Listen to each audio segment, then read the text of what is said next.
आप एनसीईआरटी की बुक या स्टैंडर्ड बुक आप कितना भी पढ़ डालिए, जब तक आप प्रीवियस ईयर क्वेश्चन पेपर का सही तरीके से, सही अप्रोच से गहन एनालिसिस नहीं करते हैं, उसका विश्लेषण नहीं करते हैं, तब तक आप यूपीएससी एग्जाम या स्टेट पीसीएस एग्जाम के अप्रोच को नहीं जान पाएंगे। और जब तक आप यूपीएससी एग्जाम के अप्रोच, यूपीएससी एग्जाम के क्वेश्चन पूछने का जो एंगल होता है या स्टेट पीसीएस के एग्जाम का जो अप्रोच होता है, क्वेश्चन पूछने का जो एंगल होता है, जब तक आप ये नहीं सीख पाएंगे, नहीं जान पाएंगे, तब तक आप अपने टाइम को स्मार्ट तरीके से यूटिलाइज नहीं कर पाएंगे। आपकी तैयारी के दौरान आपका समय ऐसे एरियाज पे इन्वेस्ट हो जाता है जहां पे इन्वेस्ट करने की जरूरत नहीं है। ये मैं अपनी यूपीएससी एग्जाम की तैयारी के 6 वर्षों के आधार पे कह रहा हूं, क्योंकि थर्ड अटेम्प्ट तक मेरे भी टाइम इसी तरीके से उस एरियाज पे इन्वेस्ट हो रहे थे जहां पे जरूरत ही नहीं थी, फोकस ही नहीं बन पा रहा था, और लगभग 8 से 10 घंटे 10 से 12 घंटे की पढ़ाई भी कर रहे थे। तो ये यूपीएससी एग्जाम में या स्टेट पीसीएस एग्जाम में फेल होने का सबसे बड़ा कारण होता है कि आप अपने टाइम को स्मार्ट तरीके से यूटिलाइज नहीं कर पा रहे हो। तो इसी कड़ी में हम बौद्ध धर्म से रिलेटेड कुछ इंपॉर्टेंट टॉपिक्स का डिस्कशन करेंगे 30 वर्षों के प्रीवियस ईयर क्वेश्चन पेपर के आधार पर, जिसके थ्रू आप ये सीख पाओगे कौन सा एरिया कोर एरिया होता है जहां से क्वेश्चन बनने की पॉसिबिलिटी ज्यादा होती है, और कौन से कम इंपॉर्टेंट और कौन से कम इंपॉर्टेंट है। इससे आप अपने टॉपिक्स को 3 पार्ट में डिवाइड करते हो। कोर एरिया जहां से क्वेश्चन बनने की पॉसिबिलिटीज बहुत ज्यादा है, उससे कम इंपॉर्टेंट एरिया और उससे कम इंपॉर्टेंट एरिया। इस प्रकार आप अपने टाइम को स्मार्ट तरीके से यूटिलाइज करते हैं, और जब आपका समय स्मार्ट तरीके से यूटिलाइज होता है तो आपका फोकस जो है अच्छी तरीके से बन जाता है और रिवीजन भी आप सही तरीके से कर पाते हैं। तो आइए देखते हैं कि कौन से एरियाज है बौद्ध धर्म से रिलेटेड जहां से क्वेश्चन बनने की संभावना ज्यादा होती है। जैसे हम बात करें गौतम बुद्ध, तो गौतम बुद्ध पे क्वेश्चंस पूछने, गौतम बुद्ध से रिलेटेड कुछ ऐसे पॉइंट है जहां पे क्वेश्चंस पूछने की पॉसिबिलिटीज बहुत ज्यादा होती है। जैसे अगर हम बात करें गौतम बुद्ध, तो गौतम बुद्ध की बात करें तो सबसे पहले हमें ये पता होना चाहिए कि गौतम बुद्ध का जन्म कहां पे हुआ। तो गौतम बुद्ध का जो जन्म है कपिलवस्तु के निकट लुम्बिनी में हुआ, जो प्रेजेंट टाइम में कहां पे लोकेटेड है, नेपाल में। कब हुआ था? 563 ईसा पूर्व में। लेकिन एग्जाम में कभी भी क्वेश्चन इस तरीके से नहीं पूछेगा कि गौतम बुद्ध का जन्म कहां पर हुआ था, कभी नहीं पूछेगा, यानी सीधे तौर पर नहीं पूछेगा, बट अप्रत्यक्ष रूप से क्वेश्चंस पूछा जा चुका है और पूछे जाने की पॉसिबिलिटीज रहेगी। कैसे? इनडायरेक्टली, जैसे कपिलवस्तु या लुम्बिनी प्लेस डाल दिया और उससे रिलेटेड कोई नेम दे दिया, ये किससे रिलेटेड है, ये लुम्बिनी का प्लेस किससे रिलेटेड है, गौतम बुद्ध से रिलेटेड है कि जैन धर्म से रिलेटेड है, या और तो ऑप्शन दे दिए। तो इस एंगल से क्वेश्चंस पूछा जा सकता है। इसलिए अब आप इसको इग्नोर नहीं कर सकते कि गौतम बुद्ध के जन्म पे क्वेश्चन नहीं पूछा गया है, नहीं पूछा जा सकता, लेकिन इस पे क्वेश्चन पूछे गए हैं। लेकिन जो प्रेजेंट टाइम में जो क्वेश्चन पूछने का एंगल है वो इस तरीके से नहीं पूछेगा, बर्थ कहां पे, जन्म प्लेस कहां पे, सीधे नहीं पूछेगा, तो इनडायरेक्टली पूछ सकता है। गौतम बुद्ध का जन्म कपिलवस्तु के निकट लुम्बिनी में 563 ईसा पूर्व में हुआ था, जो कहां पे लोकेटेड है, नेपाल में। और इसे टैक्स फ्री कर दिया गया। किसके द्वारा इसको टैक्स फ्री किया गया? अशोक के द्वारा, जब सम्राट अशोक ने इस प्लेस को विजिट किया था उस टाइम पे। अब एक पॉइंट यहां से क्वेश्चन पूछने का एंगल ये भी, इससे पूछा भी जा चुका है क्वेश्चंस की हमें कैसे पता चलता है कि गौतम बुद्ध का जन्म लुम्बिनी में हुआ था। कैसे पता चलता है? रुम्यदेही अभिलेख से, अशोक के रुम्यदेही अभिलेख से हमें पता चलता है, अशोक के रुम्यदेही अभिलेख से हमें पता चलता है कि गौतम बुद्ध का जन्म लुम्बिनी में हुआ था। और इस प्लेस को, इस स्थान को गौतम बुद्ध ने टैक्स फ्री कर दिया था। यह भी क्वेश्चन पूछने का एंगल हो जाएगा, वो कौन सा प्लेस है जिसे सम्राट अशोक के द्वारा टैक्स फ्री कर दिया गया, तो वो क्या होगा? लुम्बिनी होगा। ठीक है। अब इससे दूसरा पॉइंट, क्या ऐसे क्वेश्चन पूछेगा कि गौतम बुद्ध के पिता का नाम क्या है? नहीं, कभी नहीं पूछेगा। सीधे तौर पे नहीं पूछेगा, बट ये पॉइंट हमारे लिए इंपॉर्टेंट है, इनडायरेक्टली पूछ सकता है। कैसे? जैसे शुद्धोधन शाक्यगढ़, प्रश्न के अंदर डाल देगा शुद्धोधन शाक्यगढ़ किससे रिलेटेड है, तो नाम डाल सकते हैं गौतम बुद्ध, और 2-3 नेम डाल सकते हैं। तो गौतम बुद्ध के पिता का नाम क्या है? शुद्धोधन शाक्यगढ़। यहाँ पे मैं फिर से कह रहा हूँ, कभी नहीं आपसे क्वेश्चन पूछेगा कि गौतम बुद्ध के पिता का नाम क्या है, कभी नहीं पूछेगा। लेकिन इनडायरेक्टली कैसे पूछ सकता है? शाक्यगढ़ किससे संबंधित है? बौद्ध धर्म से संबंधित है, जैन धर्म से संबंधित है, अशोक से संबंधित है, चंद्रगुप्त मौर्य से संबंधित है, किससे संबंधित? इस तरीके से क्वेश्चन बन सकता है। तो एंगल को आप एनसीईआरटी स्टैंडर्ड बुक कितना भी पढ़ रहे हैं, लेकिन अगर आपको उस टॉपिक के अंदर से क्वेश्चन कैसे बनेगा वो एंगल नहीं पता है, तो आपकी प्रिपरेशन तैयारी स्मार्ट तरीके से नहीं हो रही। अब सेकंड पॉइंट, अब क्या ये आपसे क्वेश्चंस कभी पूछ सकता है कि गौतम बुद्ध की माता का नाम क्या है? कभी नहीं पूछेगा, डायरेक्टली कभी नहीं पूछेगा, सीधे तौर पर कभी नहीं पूछेगा, बट इनडायरेक्टली यहां से क्वेश्चन बन सकता है। गौतम बुद्ध की माता का नाम माया है, जो किससे बिलोंग करती है? कोलीय वंश से, और इस पे क्वेश्चन पूछा भी गया है। अब कोलीय वंश डाल देगा, कोलीय वंश किससे रिलेटेड है? कोलीय वंश गौतम बुद्ध से रिलेटेड है, जैन धर्म से रिलेटेड है, किससे रिलेटेड? इस प्रकार से क्वेश्चन पूछा जा सकता है, यानी इनडायरेक्टली, अप्रत्यक्ष रूप से। इसी प्रकार गौतम बुद्ध से रिलेटेड कुछ और इंपॉर्टेंट इंफॉर्मेशन है जहां पे क्वेश्चंस पूछे जा चुके हैं। जैसे गौतम बुद्ध के अदर नेम में क्या क्या आता है? गौतम बुद्ध के अदर नेम में क्या क्या आता है? गौतम बुद्ध का दूसरा नाम है सिद्धार्थ भी कहते हैं। गौतम बुद्ध को सिद्धार्थ के नाम से भी जाना जाता है, गौतम बुद्ध को शाक्यमुनि के नाम से भी जाना जाता है, गौतम बुद्ध को तथागत नाम से भी जाना जाता है। तो तथागत, प्रश्न डाल दिया, तथागत संबंधित है, किससे संबंधित है?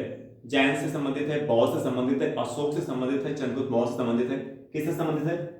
तथागत गौतम बुद्ध का अदर नेम है। तो गौतम बुद्ध का अदर नेम में क्या क्या आता है? सिद्धार्थ, शाक्यमुनि, तथागत। इट इज देखिए प्रीवियस क्वेश्चन पेपर का से रिलेटेड पॉइंट है, इस पे क्वेश्चन बनने की पॉसिबिलिटीज बहुत ज्यादा है। ठीक है, अब हम बात करें प्रीवियस क्वेश्चन पेपर के अंतर्गत एक कीवर्ड हमें यह भी मिलता है, महाभिनिष्क्रमण। महाभिनिष्क्रमण ये क्या है? ये इंपॉर्टेंट कीवर्ड। जब आप पढ़ते समय कुछ ऐसे कीवर्ड्स होते हैं जो आपसे भूल जाते हैं, आप उनको अपनी शॉर्ट नोट्स में ऐड करें। इंपॉर्टेंट कीवर्ड्स, ये फोकस पॉइंट है जहां से क्वेश्चन बन सकता है। ये गौतम बुद्ध के किससे संबंधित है? गृह त्याग। गौतम बुद्ध ने 29 वर्ष की अवस्था में घर को छोड़ दिया था, जिसे हम गृह त्याग के नाम से जानते हैं। गौतम बुद्ध ने 29 वर्ष की अवस्था में गृह का त्याग किया था, घर को छोड़ दिया था। घर को छोड़ने को किस नाम से जानते हैं? गृह त्याग। और इसे गृह त्याग को क्या बोलते हैं? महाभिनिष्क्रमण। और इस पॉइंट पे क्वेश्चन पूछा जा चुका है कि महाभिनिष्क्रमण किससे संबंधित है? गौतम बुद्ध के गृह त्याग से संबंधित है। ठीक है, इस पॉइंट पे भी क्वेश्चन पूछा जा चुका है। That is a part of previous year question paper. क्योंकि जब आप देखते हैं कि जब कुछ ऐसे फैक्ट होते हैं, कीवर्ड्स होते हैं जो बार बार आपसे भूल जाते हैं। आप जब शॉर्ट नोट्स बनाते हैं क्या करते हैं? फर्स्ट फेज, सेकंड फेज में आप सब कुछ अपनी नोट्स में इंसर्ट कर देते हैं, वो आपकी स्टैंडर्ड बुक एनसीईआरटी से और ज्यादा हो जाता है। लेकिन ऐसा नहीं करना है। प्रीवियस ईयर क्वेश्चन पेपर एक ऐसा इंस्ट्रूमेंट है, एक ऐसा बेस है, एक ऐसा आधार है जो आपको शॉर्ट नोट्स बनाने, जिसके द्वारा आप शॉर्ट नोट्स बना पाएंगे। तो इस प्रकार से जो इंपॉर्टेंट कीवर्ड्स, जो डिफिकल्ट कीवर्ड दिख रहे हैं, उसको आप शॉर्ट नोट्स में अपने मेंशन करें, और क्या किससे रिलेटेड है वो उसके बारे में शॉर्ट में ऐसे मेंशन कर सकते हैं। इसी प्रकार एक कीवर्ड है गौतम बुद्ध से रिलेटेड, महापरिनिर्वाण। महापरिनिर्वाण, इस पे भी क्वेश्चन पूछा जा चुका है। इट इज ये गौतम बुद्ध से रिलेटेड एक इंपॉर्टेंट कीवर्ड है, इस पे भी क्वेश्चन पूछा जा चुका है। महापरिनिर्वाण, महापरिनिर्वाण को क्या बोलते हैं? शरीर का त्याग। शरीर का त्याग, यानी गौतम बुद्ध की जो डेथ है, गौतम बुद्ध की जो डेथ होती है, जो गौतम बुद्ध ने शरीर का त्याग किया, उसी को क्या बोलते हैं? महापरिनिर्वाण। ये कब हुआ, किस डेट में हुआ? 483 ईसा पूर्व, 483 ईसा पूर्व में। ठीक है, तो इसमें प्रश्न पूछा गया है कि महापरिनिर्वाण किससे रिलेटेड है। तो एक इंपॉर्टेंट पॉइंट है क्वेश्चन बनने का, किससे रिलेटेड है? गौतम बुद्ध के शरीर का त्याग यानी उनकी डेथ से रिलेटेड है। और इस एंगल से भी पूछ सकता है कि ये महापरिनिर्वाण कहां पे हुआ था, किस लोकेशन पे हुआ था? कुशीनारा। कुशीनारा क्या है? कुशीनारा गौतम बुद्ध का गौतम बुद्ध ने जो शरीर का त्याग किया था, गौतम बुद्ध की डेथ हुई थी वो कहां पे हुई थी?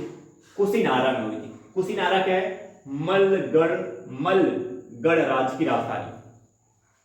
गौतम बुद्ध ने शरीर का त्याग कहां पे किया था? कुशीनारा में किया था। कुशीनारा क्या है? मलगढ़ राज्य की राजधानी। कुशीनारा क्या है? मलगढ़ राज्य की राजधानी। इस पॉइंट पे, इस दोनों एंगल पे क्वेश्चन पूछा जा चुका है, तो पॉसिबिलिटीज भी है इससे। अब जैसे आप महापरिनिर्वाण पढ़ रहे हैं, आप टेस्ट भी सॉल्व कर रहे हैं, आपको महापरिनिर्वाण से रिलेटेड और इसके आल्सो आपके टेस्ट में कोई और पॉइंट मिलता है तो आप उसको नोट कर सकते हैं, क्योंकि इस पॉइंट पे मेनी टाइम्स क्वेश्चंस पूछे जा चुके हैं और ये आपने प्रीवियस क्वेश्चन पेपर के थ्रू सीखा। आप टेस्ट सॉल्व कर रहे हो, वहां पे अगर आपको लग रहा है कि महापरिनिर्वाण से रिलेटेड कोई आपको एक्स्ट्रा पॉइंट मिल रहा है तो आप यहाँ पे ऐड कर सकते हो। या अपनी एनसीईआरटी पढ़ रहे हो, उस एनसीईआरटी में अगर आपको महापरिनिर्वाण से रिलेटेड कोई और इंपॉर्टेंट फैक्ट मिल रहा है तो लोकेट कर सकते हो, क्योंकि ये क्वेश्चंस बनने का एक इंपॉर्टेंट एरिया है। ठीक है, ऑलरेडी इस पे मेनी टाइम्स क्वेश्चन पूछा जा चुका है।